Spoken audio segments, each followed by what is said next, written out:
how does I follow Paul, I follow Apollos, differ from I'm a Baptist, I'm a Presbyterian, when Paul seems to say that Christians, and by extension churches, should identify only with Christ?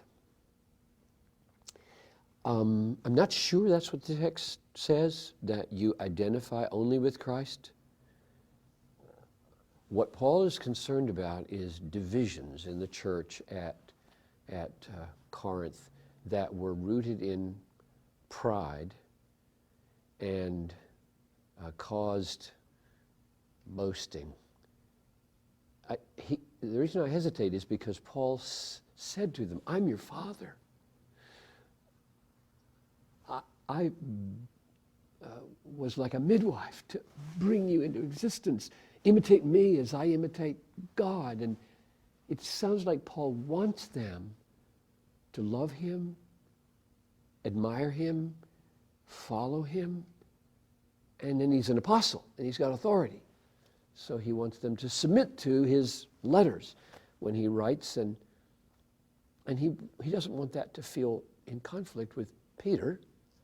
Peter writes his letters, and Peter's got his children, and those who were saved by Peter and those who were saved by Paul surely will have a special affection for their father in the faith, but that doesn't mean they have to be in animosity with each other. So that's what he's concerned about, this boasting. I've got Peter, I've got Paul, so that boasting is wrong, and animosity towards each other, that's wrong. Those are the kinds of things I think he's opposing. Now, I'm not saying that everything about denominational differences is okay.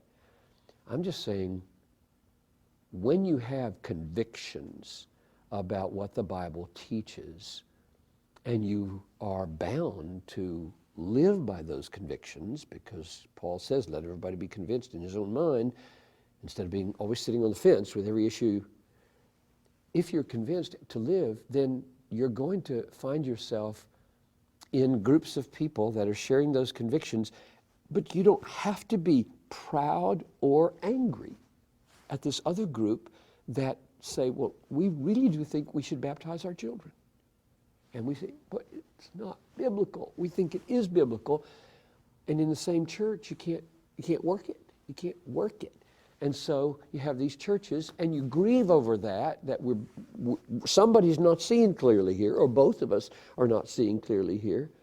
And yet, you don't have to throw hate bombs over those fences. You can throw love bombs.